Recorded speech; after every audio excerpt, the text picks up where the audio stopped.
Hi കൂട്ടുകാരെ, ഇക്കുറി യാത്ര പോകുന്നത് സമ്പന്നമായ സാംസ്കാരിക പാരമ്പര്യമുള്ള ഒറ്റപ്പാലത്തേക്കാണ്. ഒറ്റപ്പാലം എന്ന് പേര് കേൾക്കുമ്പോൾ തന്നെ നമ്മൾ പെട്ടെന്ന് ഫിലിം ലൊക്കേഷനൊക്കെയാണ് ഓർമ്മ വരുന്നത് അല്ലേ. അപ്പോൾ പാലക്കാട് ജില്ലയിലെ ഭാരതപ്പുഴയുടെ തീരത്താണ് ഈ ഒറ്റപ്പാലം സ്ഥിതി ചെയ്യുന്നത്. അപ്പോൾ എൻ്റെ ഹസ്ബൻഡ് പെട്ടെന്നാണ് ഇങ്ങനെ ഫാമിലി ട്രിപ്പൊക്കെ അറേഞ്ച് ചെയ്യുന്നത്. ഒരു ദിവസം പെട്ടെന്ന് ഇരിക്കുമ്പോൾ പുള്ളി വിചാരിക്കുകയാണ് ഇന്ന് ഈ വീക്കെൻഡിലൊന്ന് പോയേക്കാമെന്ന്. അങ്ങനെ എടുത്തൊരു തീരുമാനമായിരുന്നു ഇതും. ആക്ച്വലി എൻ്റെ ഹസ്ബൻഡ് പെട്ടെന്ന് ബുക്ക് ചെയ്തതായതുകൊണ്ട് ഈ പോകുന്ന സ്ഥലത്തെക്കുറിച്ച് വലിയ കാര്യമായ വിവരമൊന്നും അറിയില്ലായിരുന്നു. പക്ഷേ ഞങ്ങൾ ചെന്നെത്തിയപ്പോഴാണ് ഇത്ര മനോഹരമായ ഒരു സ്ഥലമാണ് ഞങ്ങൾ തിരഞ്ഞെടുത്തതെന്ന് ഓർക്കുമ്പോൾ ഇപ്പോഴും സന്തോഷം തന്നെയാണ്. ഏകദേശം 4-4.5 മണിക്കൂർ യാത്രയുണ്ടായിരുന്നു. നല്ല ട്രാഫിക് ഉണ്ടായിരുന്നു, അതുപോലെ തന്നെ നല്ല മഴ ഇടയ്ക്കിടയ്ക്ക് ഉണ്ടായിരുന്നു. അതുകൊണ്ട് തന്നെ യാത്ര നല്ല ദുർഘടമായിരുന്നു. തൃശ്ശൂർ വടക്കാഞ്ചേരി ഭാഗങ്ങളിൽ റോഡ് പണിയുന്നതുകൊണ്ട് നല്ല ബ്ലോക്കും കിട്ടി. അങ്ങനെ കുറച്ചൊക്കെ ബുദ്ധിമുട്ടൊക്കെ കൊണ്ട് ഞങ്ങൾ അങ്ങനെ മുന്നോട്ട് പോയി. ഇത് കുതിരാൻ തുരങ്കം പാലക്കാട് ജില്ലയിലെ വടക്കാഞ്ചേരിക്കും തൃശ്ശൂർ ജില്ലയിലെ മണ്ണുത്തിക്കും ഇടയിൽ സ്ഥിതി ചെയ്യുന്ന ഒരു തുരങ്കമാണ് ഈ തുരങ്കം. ഇത് ദക്ഷിണേന്ത്യയിലെ ഏറ്റവും നീളം കൂടിയ തുരങ്കപാതയിൽ ഒന്നാണ്. വൈകുന്നേരം 6 മണിയൊക്കെ ആയപ്പോഴേക്കും നന്നായി കുട്ടികൾക്കൊക്കെ വിശന്നു തുടങ്ങി. അപ്പോൾ ഞങ്ങൾ സ്നാക്സ് കഴിക്കാൻ ഒരു കടയിൽ കയറി. അങ്ങനെ സ്നാക്സൊക്കെ കഴിച്ച് വീണ്ടും യാത്ര തുടർന്നു.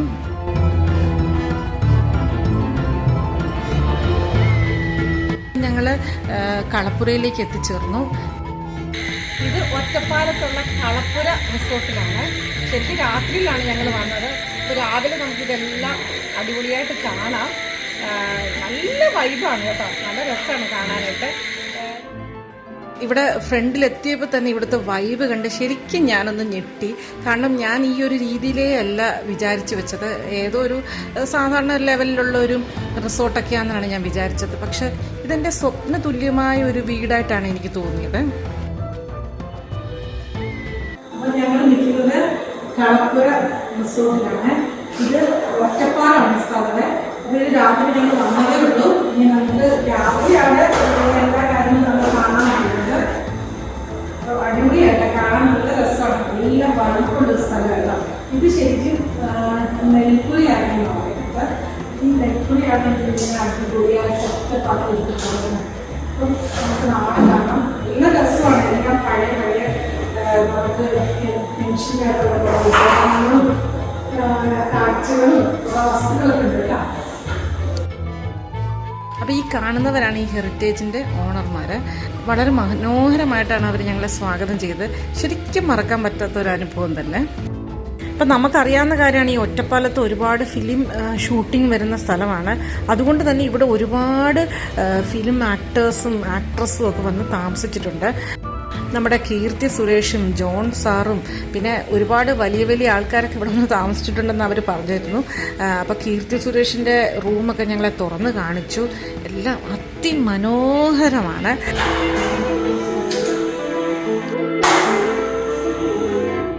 കുട്ടികളെ കണ്ടപ്പോൾ തന്നെ ഗെയിംസ് ഒക്കെ എടുത്ത് പുറത്ത് വെച്ച് തന്നു. അതുതന്നെ അവരുടെ ഒരു വലിയ മര്യാദ തന്നെയാണെന്ന് എനിക്ക് തോന്നിയത്. ഹെറിറ്റേജിൻ്റെ ഓണർ ഞങ്ങൾക്ക് അവിടുത്തെ പാരമ്പര്യത്തെക്കുറിച്ച് പറഞ്ഞു തന്നു, ഇവിടുത്തെ സംസ്കാരത്തെക്കുറിച്ച് പറഞ്ഞു തന്നു. അതുപോലെ തന്നെ പുള്ളിയുടെ അഭിരുചികളെ പറ്റി സംസാരിച്ചു. അങ്ങനെ ഒരുപാട് കാര്യങ്ങൾ ഞങ്ങൾ സംസാരിച്ചു. ഈ രാത്രിയിൽ ഈ സ്പോട്ട് ലൈറ്റൊക്കെ കാണാൻ റൂമൊക്കെ അതിമനോഹരമായിട്ടുണ്ടായിരുന്നു. ബെഡ്റൂമിൻ്റെയൊക്കെ കാര്യം പ്രത്യേകിച്ച് പറയണ്ട. കുറേ നേരമൊക്കെ ആയപ്പോഴേക്കും ഓണറിൻ്റെ വൈഫ് ചോദിക്കുന്നുണ്ട് നിങ്ങൾ ഫുഡ് കഴിക്കുന്നില്ല എന്നൊക്കെ. അപ്പം ഞങ്ങൾക്ക് ഫുഡ് അവർ ഒരുക്കി തരികയാണ്. വളരെ ഡെലീഷ്യസ് ആയിട്ടുള്ള ഫുഡായിരുന്നു. അത് ഞങ്ങൾ നന്നായിട്ട് ആസ്വദിച്ച് കഴിച്ചു.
വർത്തമാനം പറഞ്ഞു, പുറത്തോട്ടൊക്കെ കുറച്ച് നേരം നോക്കി നിന്നു.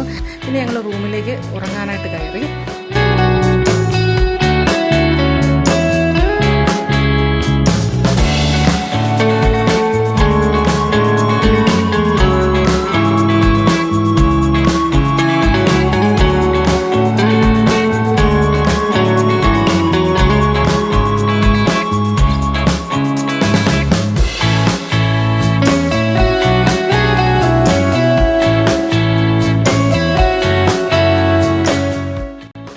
ഇനിയാണ് നമ്മൾ ഈ ഹെറിറ്റേജിൻ്റെ സുന്ദരമായ കാഴ്ചകൾ കാണാൻ പോകുന്നത്.